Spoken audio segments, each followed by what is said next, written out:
8월 두 번째 주일입니다. 지난주에 한반도에 태풍이 지나갔습니다. 우리는 재앙의 시대에 살고 있습니다. 앞으로 이제 이 재앙이 사라질 거라고 생각하는 사람은 아무도 없습니다. 우리가 살면서 더 심한 재앙을 만날 수도 있는 겁니다. 근데 사실 오늘날 우리만 재앙의 시대에 살고 있는 것이 아니라 어떻게 보면 인류 역사는 재앙 속에 살아왔다 해도 과언이 아닙니다. 지진, 화산 폭발, 기근, 폭우, 흑사병, 어떻게 보면 인류 역사는 재앙의 연속이었습니다. 그러나 많은 인류의 역사 속에 재앙들이 있었지만 예전의 시대로 돌아갈수록 사람들을 가장 힘들게 했던 재앙은 무엇이겠습니까? 그건 기근의 재앙이었습니다. 정말 먹을 것이 없어서 굶어 죽는 재앙이 가장 비참한 재앙이었던 것이죠. 오늘 본문도 야곱의 가족에게 기근의 재앙이 닥쳤습니다. 그렇게 하나님을 잘 믿고 그렇게 물질이 많았던 야곱의 가족도 기근의 재앙은 피해갈 수밖에 정말 피할 수가 없는 현실이었습니다. 그러나 하나님께서는 창세기 41장 54절에 보면 애굽의 총리가 된 요셉을 통하여 7년 풍년 동안 또한 7년의 기근을 7년의 흉년을 잘 준비하고 있었음을 우리들에게 보여주고 있습니다. 그래서 우리가 준비를 잘한다는 것이 얼마나 귀한 일인지 우리들에게 보여주고 있습니다. 그래서 온 세상에 기근의 재앙이 닥칠 때 하나님이 요셉을 통하여 미리 준비하신 은혜가 무엇인지를 깨닫고 우리들의 삶에 적용할 수 있는 은혜의 시간, 소중한 시간이 될 수 있기를 간절히 소망합니다. 오늘 이 기근의 재앙을 통하여 우리들에게 전해주는 영적인 교훈은 무엇입니까? 창세기 41장 57절을 보지만 기근은 무엇입니까? 모든 사람에게 닥친다는 겁니다. 온 세상에 기근이 닥치면 나는 기근을 안 만났어, 이럴 사람이 없다는 것이죠. 오늘 1절에도 야곱의 가족이 얼마나 하나님을 경외하고 하나님을 잘 믿었습니까? 그리고 그 집에 얼마나 재물이 많았습니까? 그러나 기근의 재앙은 어쩔 수가 없는 거예요.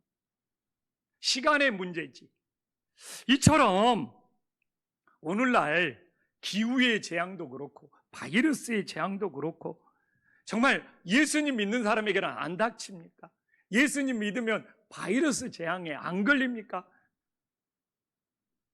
지난주에 우리 박 장로님 못 나와가지고 왜 못 나왔냐고 물어보니까 코로나 걸렸다고. 몇 번째 걸렸냐고 물어보니까 3번째 걸렸다는 거. 그럼 하나님이 우리 박 장로님을 싫어하고 미워합니까? 저도 코로나 걸렸어요. 이처럼 재앙이라는 것은 모든 사람에게 닥치는 문제인 것이죠. 근데 이렇게 하나님께서는 이 기근의 재앙처럼 바이러스의 재앙처럼 또 오늘날 기후의 재앙처럼 정말 죄악은 일부 사람들의 문제가 아니라 모든 사람은 죄악의 문제를 가지고 있다는 겁니다. 그래서 사도 바울은 로마서 3장 23절에 뭐라고 말하고 있습니까? 모든 사람이 죄를 범하였음에 하나님의 영광에 이르지 못한다는 겁니다. 바이러스 재앙이 닥쳤을 때 피해갈 수 있는 사람이 없는 것처럼 정말 인류도 죄의 문제를 피해갈 사람이 아무도 없다는 겁니다. 근데 이 로마서 3장 23절이 왜 이렇게 중요하냐면 유대인들이 제일 싫어하는 말씀입니다. 하나님의 영광에 이르지 못한다는 것은 죄악의 기준은 하나님의 기준이라는 겁니다. 하나님의 기준으로 봤을 때 모든 사람이 죄인이라는 겁니다. 온 지면에 기근이 닥쳤을 때 부자와 가난한 자가 시간의 차이는 있을 겁니다. 그러나 시간이 흐르면 부자도 결국 식량이 떨어져요. 좀 더 오래 버틸 수 있는 문제지. 죄악의 문제도 똑같습니다. 정도의 차이는 있겠죠. 크기의 차이는 있겠죠. 그러나 도찐개찐 50부 100부입니다. 죄악의 경중은 있을지 몰라도 하나님 앞에 모든 사람이 죄인이라는 겁니다. 그런데 지금까지도 유대인들은 율법의 기준을 정해놓고 우리는 의인이고 이방인들은 죄인이라는 겁니다. 우리는 11조도 잘하고 우리는 안식일도 지키고 우리는 일주일에 몇 번씩 금식하고 우리는 이렇게 율법을 잘 지키기 때문에 의인이야. 그래서 세리 너희들과 같이 기도할 수가 없어 하면서 자기들의 기준, 율법의 기준으로 자기들은 의인이고 이방인들은 죄인이라고 하면서 그 자부심 속에 살았으니, 그런데 이게 웬 날벼락입니까? 예수님이 오셔서 율법의 기준이 아니라 너희들이 정한 기준이 아니라 하나님의 기준으로 모든 사람이 죄인이다 하니까 유대인들이 그 분노, 그 반발, 자기들을 의인으로 취급해 주지 않는 그 배신감 때문에 그 예수님을 십자가에 못 박아 버렸던 것입니다. 다른 이유가 아니에요. 자기들은 율법을 지키면서 의인으로 살아왔는데 예수님이 오셔서 하나님의 기준에는 다 하나님의 영광에 이를 수 없다. 모든 사람이 죄인이다. 정말 유대인들은 견딜 수 없는 모욕, 견딜 수 없는 수치. 그래서 저 예수를 죽여야 되겠다. 그래서 예수님은 십자가의 길을 갈 수밖에 없었음을 보여주고 있습니다. 오늘도 우리들이 구원받기 위해서는 사람의 기준이 아니라, 내가 정한 기준이 아니라 하나님의 기준으로, 하나님의 영광에 이를 수 없는 하나님의 기준으로 우리들이 얼마만큼 큰 죄인인 줄을 깨달았을 때 구원의 길, 용서의 길이 열린다는 것을 다시 한번 기억할 수 있기를 간절히 소망합니다. 이 기근의 재앙이라는 것은 죽고 사는 생존의 문제인 것이죠. 그래서 오늘 2절에 보면 애굽으로 가서 우리를 위하여 사오라. 그리하면 우리가 살고 죽지 아니하리라. 살고 죽지 아니하리라. 이 생존의 문제. 야곱의 가정이 기근을 만났을 때 그 가정이 물질이 부족했습니까? 진짜 물질은 차고 넘쳤습니다. 그러나 물질이 아무리 많을지라도 양식을 살 수가 없는 거예요. 양식을 구할 수가 없는 거예요. 가장 근원적인 죽고 사는 문제에 양식이 부족했다는 겁니다. 우리는 잘 알잖아요. 인류 역사 속에서 어떤 왕이든지 백성들이 배고팠을 때 그 백성들의 배고픔을, 그 빵의 문제를 해결하지 못하면 왕의 자리를 그만두든지 나라가 멸망하든지. 이게 어떻게 보면 인류 역사에 이 나라의 흥망성쇠, 나라의 멸망은 백성들이 배고팠을 때 그 배고픔을 해결해 줄 수 있느냐, 이 빵의 문제를 해결해 줄 수 있느냐가 나라의 흥망성쇠를 결정했다고 해도 과언이 아닙니다. 이처럼 기근의 재앙으로 정말 죽고 사는 인간의 가장 근원적인 문제라면 이 하나님의 기준으로 모든 사람이 죄를 범하는 것은 우리 영혼의 가장 근원적인 문제가 됨을 깨달으시기를 간절히 소망합니다. 우리들이 기근이 닥치면 죽고 사는 생존의 문제에 위협을 받지만 이 죄의 문제는 우리 영혼이 살 수 있느냐 없느냐, 이 영혼의 살고 죽음, 이 영혼의 구원에 위협을 받는 것이죠. 기근의 문제를 해결해야지만이 사람의 생존을 하는 것처럼 우리 이 죄의 문제를 해결해야지만이 우리 영혼이 구원받을 수 있다는 사실을 우리들이 반드시 기억할 수 있기를 간절히 소망합니다.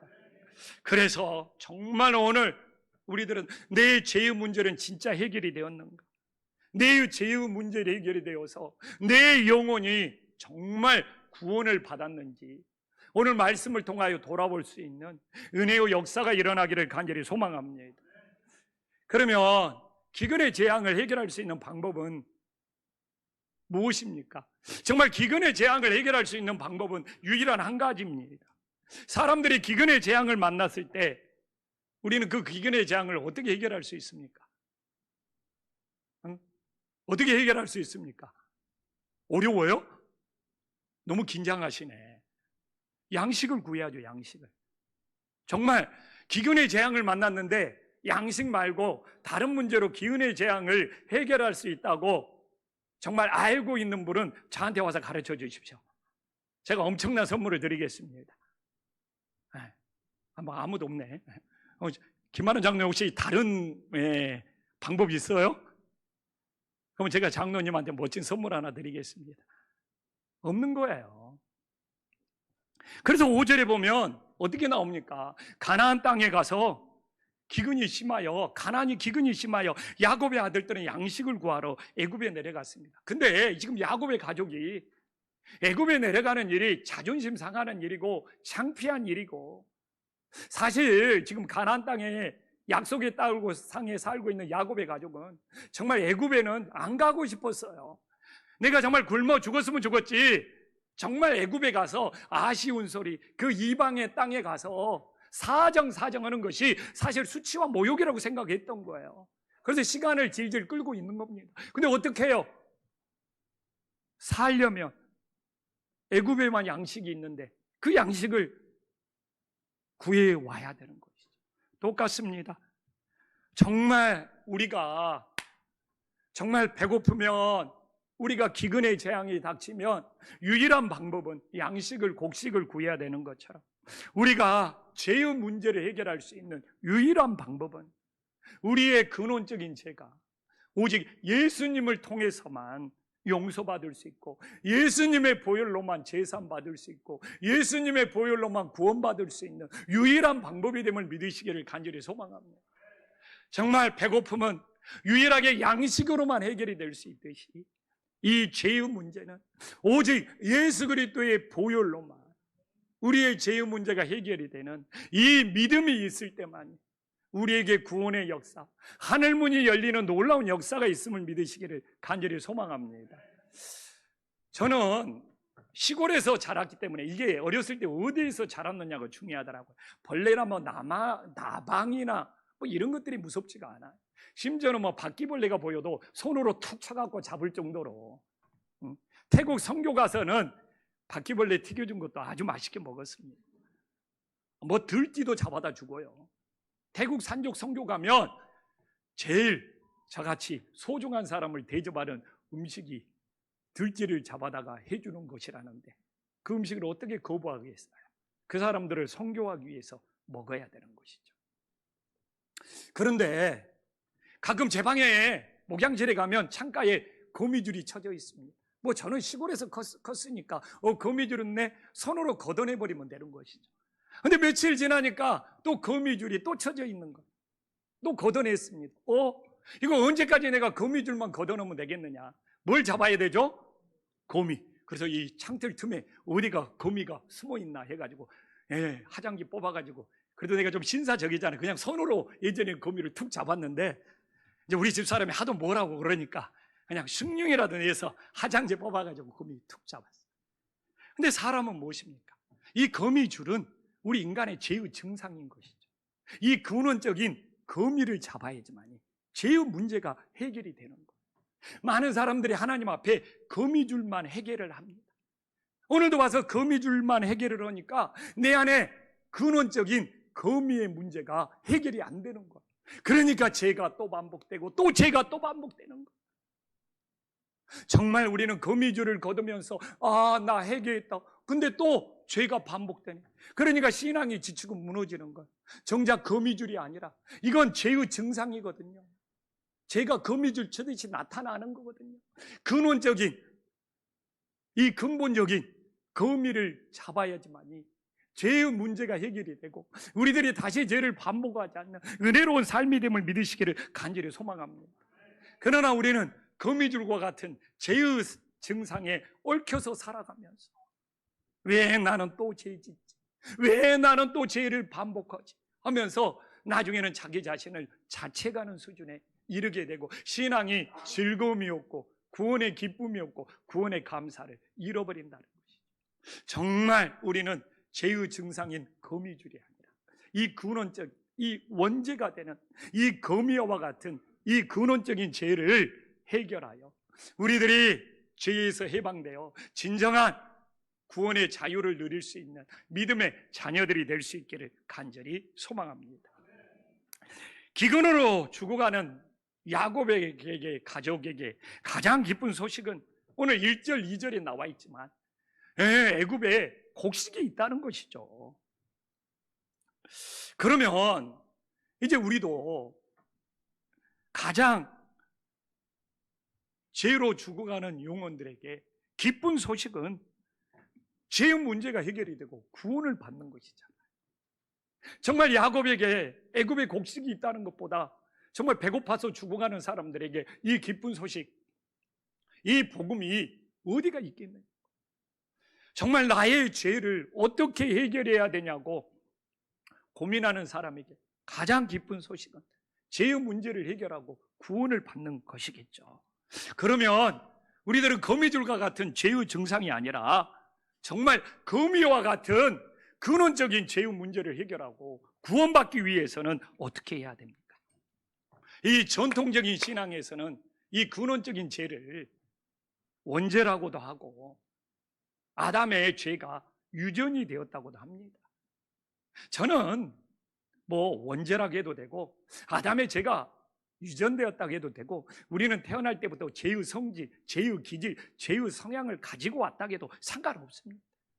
사실 어떻게 해석하느냐에 따라서 맞을 수도 있고 틀릴 수도 있는 문제지. 근데 그건 분명합니다. 아담이 선악과를 따먹으려고 하는 의도가 뭐냐 중요한 거죠. 스스로 주인 되려고 하는 것입니다. 스스로 주인 되려고.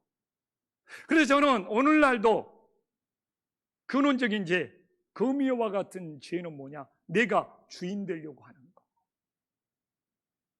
그래서 내가 주인 되면 거미줄이 자꾸 나옵니다. 어떤 거미줄?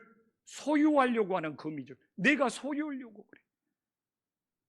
내가 이렇게 주인이 되면 거미줄이 나옵니다. 내 마음대로 하려고 하는 거미줄.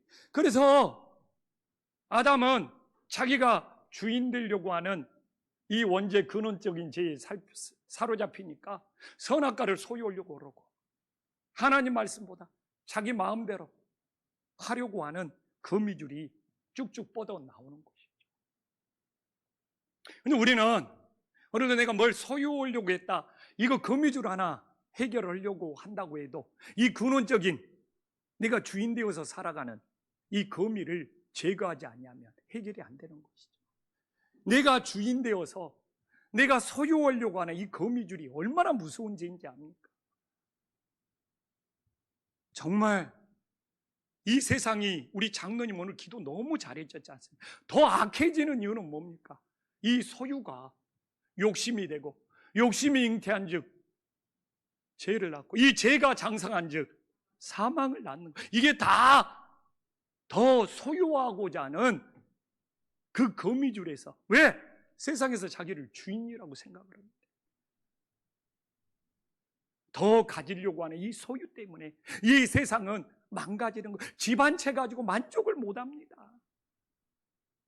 자동차 한 대 가지고 만족을 못합니다. 세상이 기후재앙으로 세상이 망가지든 말든 상관이 없는 거예요. 나만 더 소유해서 내가 더 편하게 살면 된다. 내가 소유하지 못하면 시기하고 질투하고 우리 장로님들처럼 그 시기 질투가 분노가 되어서 묻지마 범죄를 하고 나도 불행하니까 당신들도 불행해야 된다. 이게 다 내가 주인 되어서 그 거미가 소유하려고 하는 이 거미줄을. 그리고 얼마나 많은 사람들이, 제가 지난주 다니엘을 끝냈지만 다니엘에서 제일 많이 나오는 제약이 뭔지 압니까? 내 마음대로 한다는 것. 내 마음대로는 또 하나의 거미줄이 내가 주인 되었을 때 나오는 것. 내 마음대로 안 되면 짜증내고 내 마음대로 안 되면 분노하고 내 마음대로 안 되면 공격하고 이 내 마음대로가 내 방식대로 하고 내 생각대로 하고 내 주장대로 하고 내 주장대로 안 되면 열이 받고 화가 나고 분노가 나고 그래서 폭행, 폭력이 나오고. 그래서 우리는 그 죄를 그 거미줄을 갖고 붙잡고 씨름하는 것이 아니라 내가 주인 되려고 하는 내 안에 이 거미를 해결해야지만, 내가 주인 되려고 하는 이 거미를 십자가에 못 박아야지만이 내가 소유하려고 하는 거미줄을, 내 마음대로 하려고 하는 거미줄을 제거할 수 있는 은혜의 역사가 있음을 믿으시기를 간절히 소망합니다. 이 목사 같은 저도 내가 주인 되려고 하면은 내가 이 교회를 소유하려고 하고 내가 이 교회를 물려주려고 하고 내가 이 교회를 팔아먹으려고 하고 다 내가 주인 되는 그 소유의 욕심에서 거미줄이 퍼져나가는 거예요. 정말 새로운 피조물은 뭐냐? 우리들이 거듭났다는 것은 뭐냐? 우리들이 중생했다는 것은 뭐냐? 정말 내가 주인 되는 것이 아니라 내가 주인 되는 것을 십자가에 못 박고 예수님이 주인 되었을 때, 그게 바로 새로운 피조물이에요. 그게 바로 거듭나며 그게 바로 중생의 됨을 믿으시기를 간절히 소망합니다. 이 주인 되는 것이 진짜 바뀌지 않냐면 이 죄의 증상으로 나타나는 거미줄은 또다시 생겨나고 절대로 해결될 수가 없습니다. 정말 우리 성도님들, 내가 주인 되는 거미줄이, 내가 주인 되는 이 거미가 해결이 되어서 더 이상 내 주변에 더 소유하고 더 내 마음대로 하려고 하는 거미줄을 치는 일을 정말 끊어버릴 수 있는 믿음의 자녀들이 될 수 있기를 간절히 소망합니다. 우리는 오늘 하나님 안에서 가장 기쁜 소식을 들었습니다. 어떻게 반응해야 됩니까? 정말 야곱이 애굽에 곡식이 있다는 소리를 1절에 들었습니다. 근데 야곱의 자녀들이, 요셉의 행조들이 바라만 보고 있는 거예요. 관망만 하고 있습니다. 왜? 제가 말했잖아요. 애굽에 가는 거 자존심 상하는 일이라니까요. 진짜 체면 구기는 일이라니까요. 바라만 보고 있어. 관망만 하고 있어요. 관망만. 너무나 많은 사람들이 신앙생활을 하면서 바라보는 것을, 관망하는 것을 믿음이라고 착각하는 사람들이 많아요.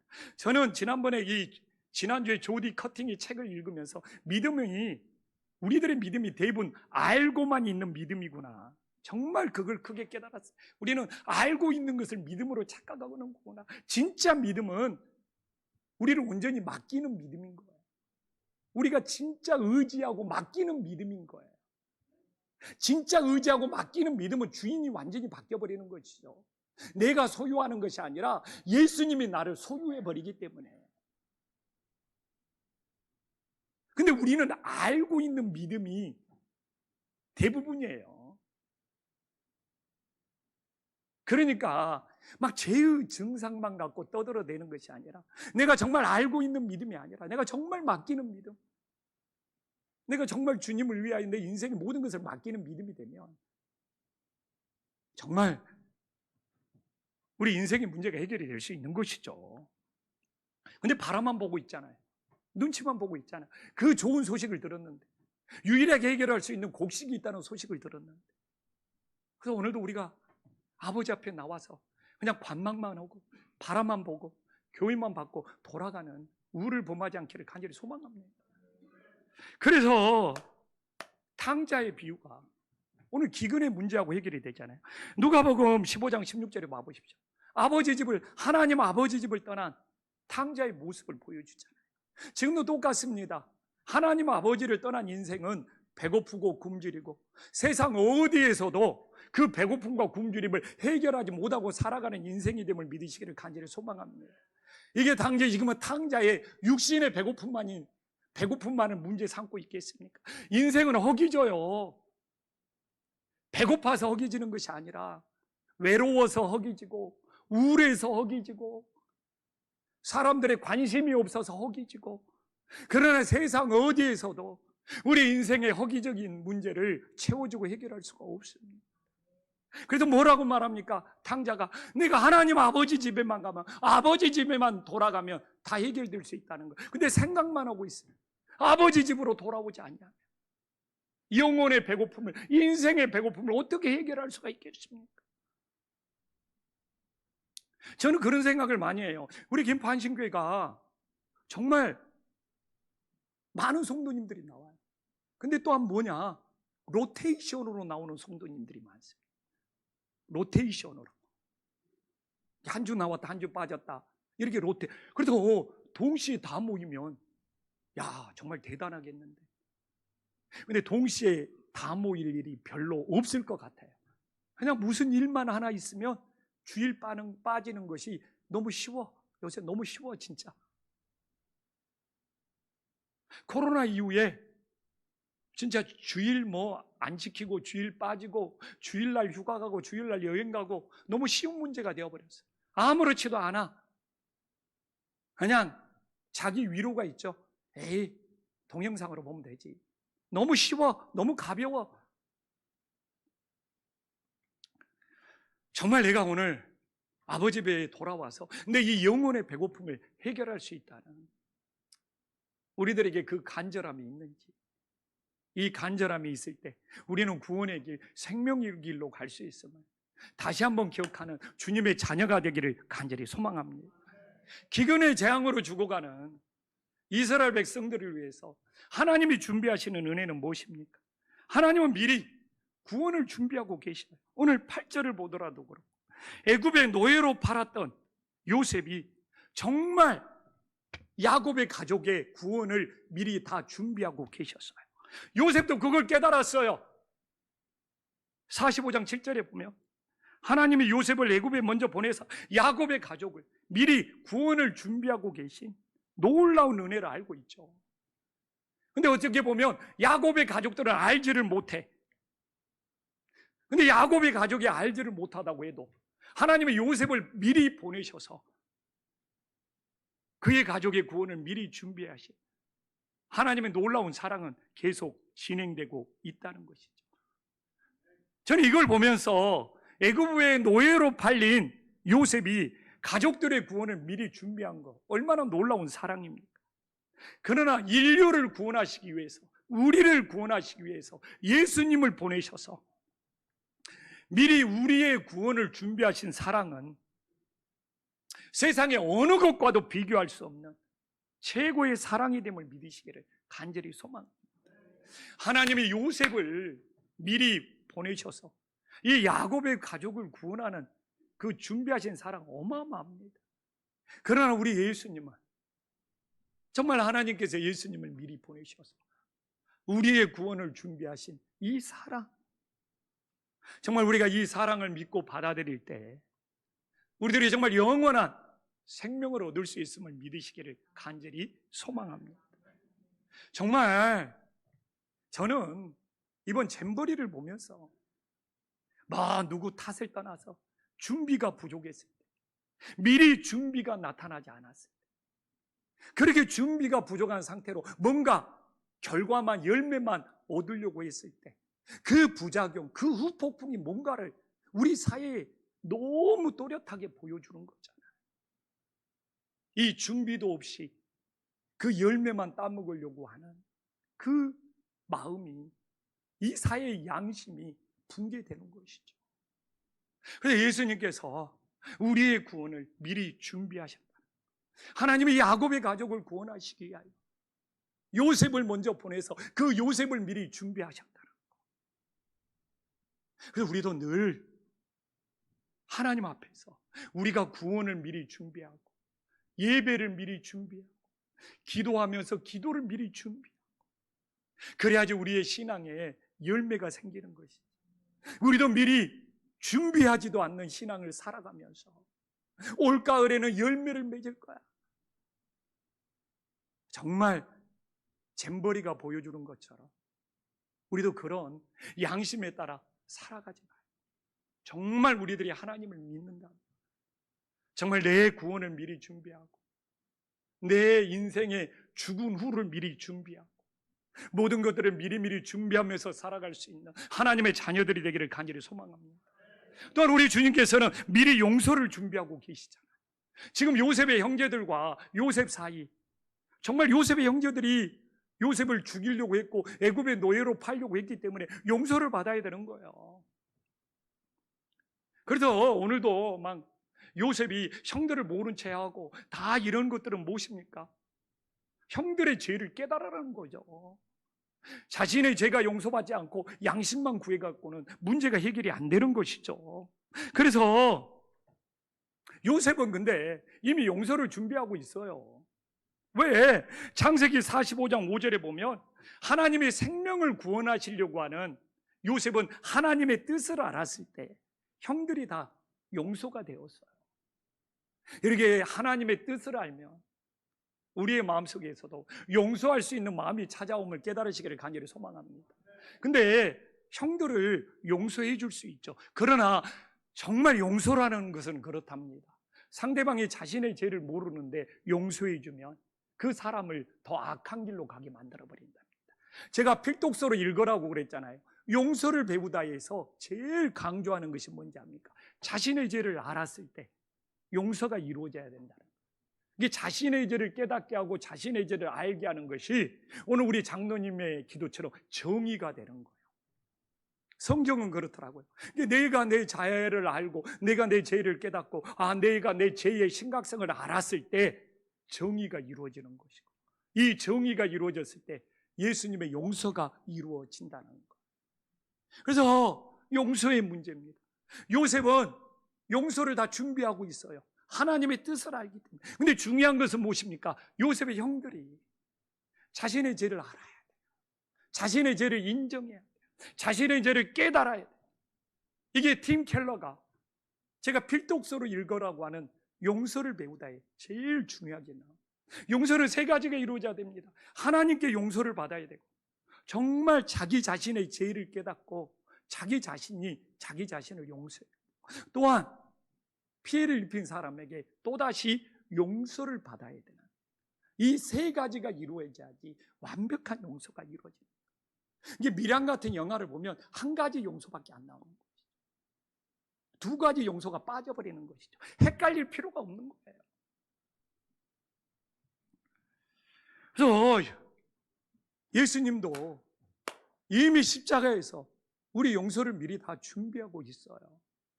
우리가 얼마나 죄인인 줄 깨닫고 우리 죄를 회개하고 미리 준비하신 예수님의 용서가 내 것이 될 수 있는 놀라운 역사가 있기를 간절히 소망합니다.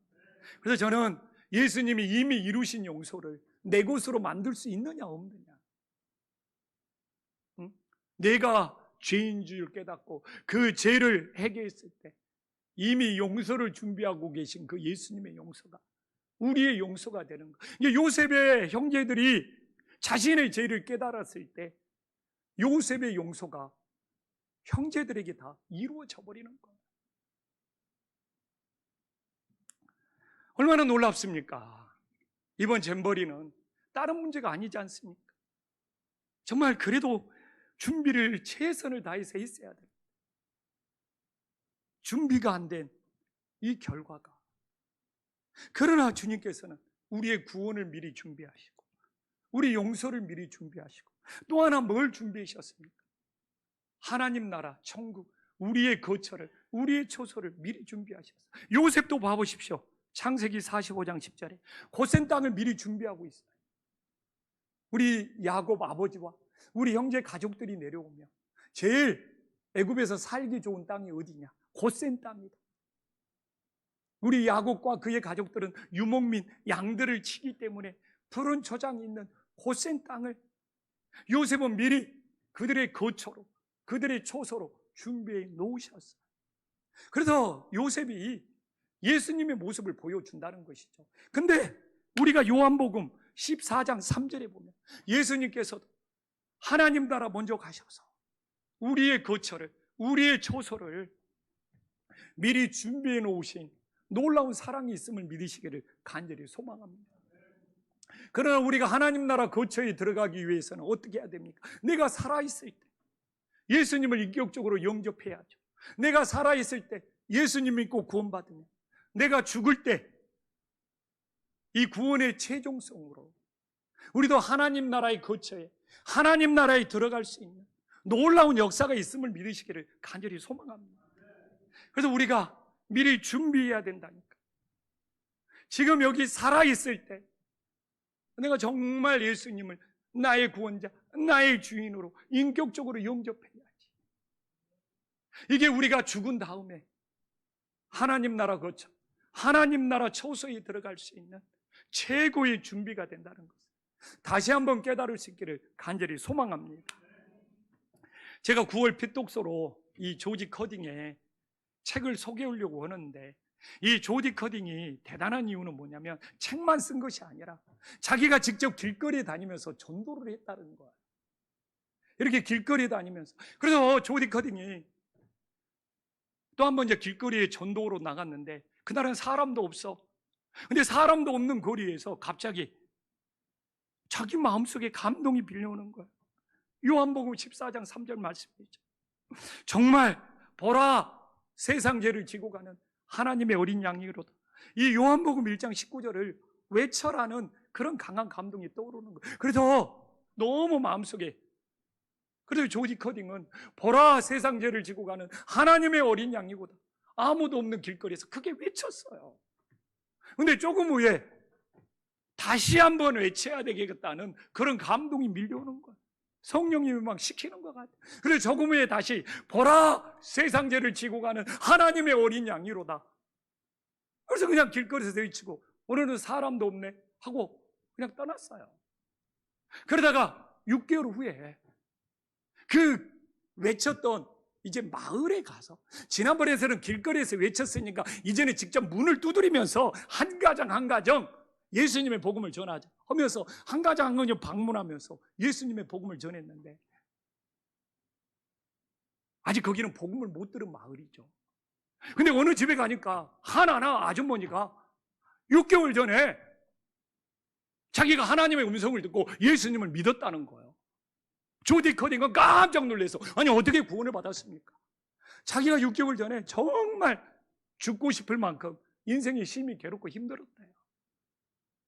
너무 죽고 싶을 만큼 인생이 힘드니까 정말 푸념식으로 하나님 살아계시면 좀 하나님 살아계신 좀 증거 좀 보여달라고, 좀 음성 좀 듣게 해달라고. 근데 길거리에서 보라 세상 죄를 지고 가는 하나님의 어린 양이로다 딱 들려오는 거예요. 얼마나 깜짝 놀라서, 하나님 이거 진짜입니까? 내가 혹시 잘못 들은 거 아닙니까? 진짜면 지금 다시 한번 들려주십시오. 근데 보라 세상 죄를 지고 가는 하나님의 어린 양이로다. 그래서 죽을 만큼 괴로웠던 그 아주머니가 세상 죄를 지고 가는 정말 어린 양 대신 예수님을 믿겠다고 그 자리에서 정말 영접하고 기도하니까 그 죽고 싶은 마음에 하늘의 평안이, 주님의 평안이 찾아오더라. 근데 그 이야기를 들은 조지 커딩은 어떻게 되었겠습니까? 거기서 바로 무릎을 꿇었대. 정말 나 같은 사람을 그렇게 외치도록 미리 준비하여 죽고 싶은 한 영혼을 구원하신 그 주님의 사랑은 얼마나 놀랍고 위대하냐 이거. 자기가 전도한 것도 아니잖아요. 그냥 그렇게 하나님의 도구로 쓰임 받은 거잖아요. 야, 오늘 본문도 똑같은 거예요. 어떻게 하나님은 요셉을 미리 준비하여 한 가족을 구원하는 사랑을 보여주냐. 그럼 우리 예수님은 얼마 전에 구원을 준비했습니까?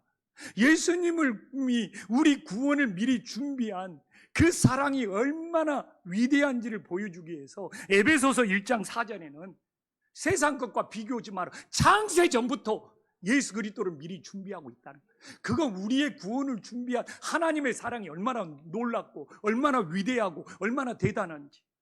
근데 우리는 그 예수님 안으로 들어가 버리면 우리는 택함받는 사람이 되어버리고 창세전부터 예정된 사람이 되어버리고, 우리가 예수 안으로 들어가 버리면 우리는 창세전부터 구원받은 사람이 되어버린다는 거예요. 이거 예수님 없이는 이루어질 수 없는 거예요. 이게 예수님이 미리 구원을 준비하는 것이 얼마나 대단하고 얼마나 위대하고 정말 즉흥적이 아니라 창세전부터 예수님을 준비했기 때문에 우리가 예수님을 믿고 예수님 안으로 들어가 버리면 우리는 창세전부터 택함받은 사람이 되어버리는 거죠. 순전히 예수님 때문에. 그래서 얼마 전에 미리 구원을 준비한 것도 아니고 대충 구원을 준비한 것도 아니고 정말 우리의 구원은 얼마나 가치 있고 의미가 있느냐를 보여주기 위해서 창세전을 이야기하고 있는 거예요. 요셉도 대단하지 않습니까? 정말 오늘 우리는 세상 죄를 지고 가는 이 하나님의 어린 양 예수 그리스도를 정말 내 안에 모심으로써 정말 힘들어서 죽을 것 같은 내 인생이 참된 평안을 얻고 정말 우리 모두 천국에서 다시 만날 수 있는 구원받은 자녀들이 될 수 있기를 간절히 소망합니다.